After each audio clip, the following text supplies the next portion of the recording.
3월 12일 살아계신 하나님의 말씀 누가복음 21장 1절부터 6절 말씀으로 성전과 교회라는 제 말씀 드립니다. 헌금을 하나님 앞에 드리실 때 한번 아주 만족하게 드려본 적이 있었습니까? 제게는 신앙적 버킷리스트가 있는데 그 중에 하나가 바로 죽기 전에 최선의 헌금을 한번 하고 가야겠다는 겁니다. 왜 그런 생각을 하게 됐냐면 바로 오늘 본문에 등장하는 이 가난한 과부를 보면서 한 가지 깨달은 게 있기 때문입니다. 누가복음 21장 1절 4절 보니까 예수께서 눈을 들어 부자들이 헌금함에 헌금 넣는 걸 보시고 또 어떤 가난한 과부 두 렙돈 넣는 걸 보시고 이르시되 내가 참으로 너에게 이르노니 이 가난한 과부가 다른 모든 사람보다 많이 넣었도다. 저들은 그 풍족한 중에서 헌금을 넣었거니와 이 과부는 가난한 중에서 자기 가지고 있는 생활비 전부를 넣었느니라 그리 말씀하셨습니다. 부자들 틈에 한 과부가 묻어 들어오면서 성전 두 렙돈을 헌금함에 넣는 걸 보시고 예수님 이 과부가 두 렙돈은 넣었지만 그것이 그녀의 가진 전부라는 걸 알리시면서 실제로는 많은 부자가 그들의 풍족한 중에 내놓은 조금 더 드린 것 비해서 이 과부가 드린 이 두 렙돈의 헌금이 생활비 전부를 드린 것이기 때문에 그야말로 헌금에 올인한 것이라고 하는 그런 말씀을 하신 거예요. 두 렙돈이면 어느 정도 되는 금이 액수냐 하면 신약성경 그 시대, 우리 주님 살아계시는 그 생전에 계시던 그 시대에는 가장 작은 가치를 지닌 동전 중에 우리로 말하면 1원 정도 되는 그런 정도 금액이죠. 로마 시대의 노동자 일당이 한 데나리온이었는데 이 한 데나리온은 대략 16렙돈으로 알려져 있습니다. 그러니까 두 렙돈이라고 하면 한 데나리 하루 일당의 8분의 1 정도 되는 거. 그저 점심 때 먹는 장터국수 한 그릇 사 먹을 그런 정도 액수였던 거죠. 제 의미는 뭐냐면 그렇게 작은 액수의 헌금이긴 했지만은 그 여인의 생활비 전부였던 그걸 갖다 헌금하고 난 다음에 그럼 그 과부는 당장 의식주를 그 다음에 어떻게 해결하겠냐 그런 거예요. 이 내용을 기록한 누가는 그 후에 결말에 대해서는 아무 기록도 없이 그냥 끝내버리고 마는 것 같아요. 너무 무책임한 증언의 기록만 남겨두고 오늘 본문 말씀을 읽고 뭔가 은혜를 갈구하는 이 말씀을 어떻게 해석해서 뭘 어떻게 하라는 거냐 하는 겁니다. 우리도 가지고 있는 모든 전부를 갖다가 다 처분을 해가지고 이 과부 여인처럼 교회에다 헌금하고 가서 구걸을 하든지 또는 친척집에 얹혀 살든지 연매하든지 아니면 가서 굶어 죽든지 그러란 말인가? 그런 의구심이 들 수 있단 말이죠. 그래서 저도 제 인생의 과부처럼 최소의 헌금을 한번 가기는 해야 되겠는데 당장에 몽땅 정리하고 다 드리고 나면 당장 오늘부터 아내와 의식주를 어찌해야 한단 말인가 하는 이거에 대한 답이 없으니까 제가 먼저 가게 되면 우리 할매가 먹고 살아야 되니까 버킷리스트는 그냥 없었던 걸로 달성은 못하게 되니까 무효가 될 것이고 다행히 우리 하나님께서 우리 할매를 먼저 불러가 주시면은 뭐 이런 말 들으면 우리 할매가 당연히 자기가 먼저 갈 일이지 어째 내가 먼저 뭐 그러면서 서운해할 테지만은 어쨌든 그러면 차곡차곡 모아뒀다가 죽기 전에 모두 헌금하고 하겠다는 생각을 하고 있습니다. 우리 집사람도 뭐 그렇게 하겠다니까요. 그 과부는 그 후에 어떻게 살았을까요? 당시 성전을 관리하고 있던 대제사장들과 제사장들 그리고 성전 예산을 관리하던 그 관리자들과 오늘날의 교회 성자와 교회 예산 관리자 같은 직무자들이라고 한다면 그 생활비 전부를 헌금하며 놓고 그날 이후에 종족이 묘연한 그 가난한 과부에 대해서 어떤 조치를 취했을까요? 어디서 왔으며 어떤 사정과 형편에 처해 있는 여인인지 그에 대해서 동정을 살펴보고 상담을 하고 그인의 성금 형태를 보면서 어떻게 그들을 묻고 그들을 도우려고 상담 신앙 지도를 했을까 하는 겁니다. 헤롯 대왕 시대에 지어진 예루살렘 성전에는 귀중품을 관리하는 여러 개의 방이 있었는데 그 중에 금방이라고 불리는 방에는 나팔 모양을 한 13개의 저금 헌금통이 있었다고 합니다. 그냥 각가지 헌금의 종류대로 해서 그 헌금통에다가 헌금을 하는 거죠. 예수님께서는 그 다 보이는 그 여인들의 뜰이라고 하는 그곳에서 이 헌금통에 두렙돈에 헌금 넣는 과부를 보셨을 겁니다. 과부가 넣는 이 두렙돈은 그때 당시 하루품짝에 800원도 해당되는 아주 작은 액수임에도 생활비 전부에 해당하는 지극히 가난한 고갑에 대한 그들이 어떤 조치, 어떤 적선을, 어떤 도움을 주어졌느냐는 겁니다.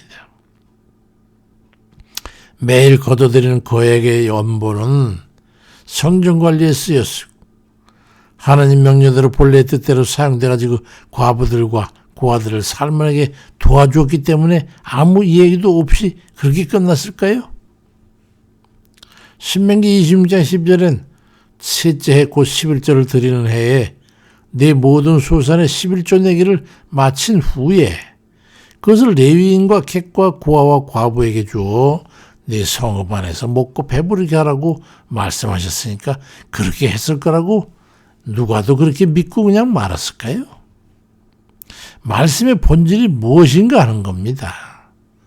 부유한 부자들은 많은 소유 중에 적정한 수준의 일정 금액을 의무적이거나 또는 허세를 부리면서 드리면 되는 것이고 가난한 고아와 과부는 일칭되는 그 가난한 이들은 모든 힘을 다해서 드림을 해가지고 의무를 다해야 되는 것이고 교회는 부자든 가난한 자든 뭐 드리는 건 그들이 하나님과의 관계지 관여할 바가 아니라고 그게 적당히 사용하면 되는 것인가 하는 그거에 대한 답을 해야 된다 이 말이죠. 열왕기상 17장 11절에 보니까 엘리야가 사렙다 고아에게 내 손에 떡 한 조각을 내게로 가져와라. 그러니까 그 과부가 당신의 하나님 여호와께 살아있음을 내가 두고 맹세하지만 지금 난 쌀통에 가루 한 움큼하고 병 조금 기름밖에 없어요. 나와 내 아들이 음식을 만들어 먹고 그 후엔 죽으려고 지금 생각하고 있어요. 그렇게 말해. 엘리야를 위해서 하나님께서 쌀 한 움큼과 기름 조금 가지고 과부와 그 아들과 엘리야까지 3년 6개월이나 먹게 하셨지만 요즘은 그런 시대는 아니잖아요. 당시에 과부가 부자들과 비교하면 상대적으로 지극히 빈곤한 그런 사람이었던 것처럼 우리가 살고 있는 이 시대에도 먹고 죽어야 할 만큼 여전히 상대적 빈곤에 시달리고 있는 그런 이들이 있다는 거예요. 눈에 안 띈다고요? 보이지가 않아서요? 알지 못해서요? 부유한 그 자리에만 있으니 어떻게 그들이 보이겠어요? 당시의 성전이나 지금의 교회나 그들을 결코 잊지 말고 보살피라는 하나님의 음성을 잊지 말고 기억해야 되는 거죠. 당시의 대제사장처럼 세습 같은 거 그런 거 하지 말고 호화 잘하는 건물이나 짓는데 예산 다 쓰지 말고 말이죠. 그런가 하면 부자에 속하는 이들은 자신이 전매하고 있는 영향만큼 적당히 헌금하면 되는 것이라고 여기지 말고 헌금은 자기 믿음대로 이유를 걸고 주 하나님께 드리는 것이니까 마음과 정성을 담아서 드려야 하는 것이지 그걸 뭐 휘둘면서 나 이렇게 한다고 그런 게 아니라 이 말이죠. 가난한 이들은 마음을 담은 정성으로 드리고 싶은 헌신의 뜻이 있으면 헌금의 액수 정도 이게 전혀 문제될 것이 없으니까 부끄러워하거나 수술까 생각할 것도 없이 가장 떳떳하게 전심으로 진심으로 감사의 마음을 제물 삼아서 능력껏 드리면 그게 동전 한 입이든 지폐 한 입이든 관계없다는 거예요. 당시의 성전이나 지금의 교회나 다를 게 없음을 인식하고 있는 우리가 어찌해서 그 당시에 성전에 있는 자들과 똑같은 전철을 밟고 비틀거리면서 이 시대를 걸어가고 있는지 우리 모두가 다 정신들을 차리자고요. 과부의 헌금에 대해서 말씀하시고 나서 주님께서는 그 뒤끝에 누가복음 21장 6절 이하에 보니까 어떤 사람이 성전을 가리켜서 그 아름다운 돌과 헌물을 꾸민 것에 말하니까 예수님께서 말씀하시기를 너희 보는 이것들이 날 이르면 돌 위에 돌 하나도 남지 않고 다 무너뜨리라고 말씀하신 걸 기억해야 합니다. 무슨 의미인지 아시죠? 가난이들에게 무심했던 성전의 주체들과 그 허대와 멀쩡한 그 성전을 향해서 그런 성전이라면, 그런 너희들이라면 돌 위에 돌 하나도 남지 않게 철저히 부셔질 거라고 하는 그 말씀하신 주님의 뜻을 우리가 기억하고 우리의 현재, 우리의 생각, 또 우리 하는 일들, 짓들, 모습 그런 걸 자성하고 우리 주님 말씀하시던 그 본래의 바른 길 가는 우리 모두 되시길 주의 이름으로 축원드립니다.